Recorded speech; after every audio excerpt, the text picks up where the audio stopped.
राम खिलाड़ी महतो और उनकी बेटी की इज्जत। छत्तीसगढ़ के छोटे से गांव सुकमा में राम खिलाड़ी महतो अपने परिवार के साथ रहते थे।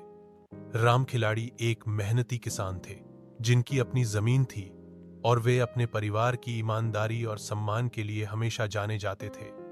उनकी सबसे प्यारी संतान उनकी बेटी गुंजन, जो पढ़ाई में बहुत होशियार और समझदार थी।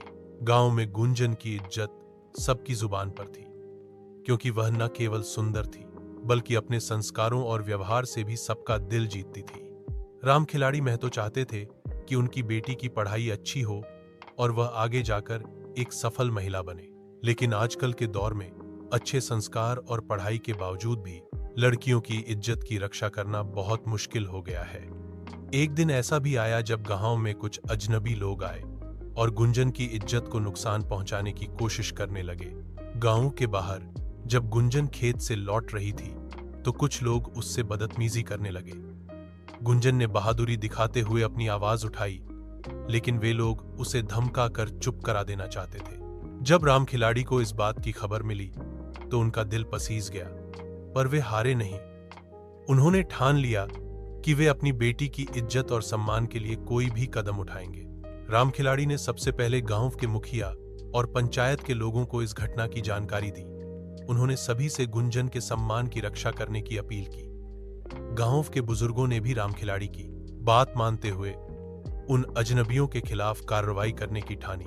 लेकिन राम खिलाड़ी जानते थे कि सिर्फ पंचायत तक बात सीमित नहीं रहनी चाहिए। उन्होंने पुलिस से संपर्क किया और पूरी घटना की शिकायत दर्ज कराई। पुलिस ने तत्काल उन आरोपियों को पकड़ने की कोशिश शुरू कर दी। इस बीच राम खिलाड़ी ने अपनी बेटी को समझाया कि किसी भी हाल में वह अपने सम्मान से समझौता न करे। उन्होंने गुंजन को भी साहस दिया कि वह डरकर पीछे न हटे। राम खिलाड़ी की मेहनत रंग लाई। कुछ दिनों बाद पुलिस ने उन लोगों को पकड़ लिया और गांव में न्याय की हवा चलने लगी। उस दिन से गुंजन और राम खिलाड़ी की इज्जत और भी बढ़ गई। गांव के लोगों ने राम खिलाड़ी महतो की बहादुरी की तारीफ की, जिन्होंने अपने परिवार की इज्जत की खातिर जो हिम्मत दिखाई वह सबके लिए एक मिसाल बन गई। राम खिलाड़ी ने समझाया कि बेटी की इज्जत कोई मोल नहीं होती, इसे बचाना हर पिता का फर्ज होता है। उनकी कहानी पूरे छत्तीसगढ़ में फैल गई, जिससे कई लोगों को प्रेरणा मिली। गुंजन अब गांव की सबसे प्रेरणादायक लड़की बन गई थी, जो अपने पिता के साहस से सीख लेकर खुद भी समाज में बदलाव लाने का संकल्प ले चुकी थी।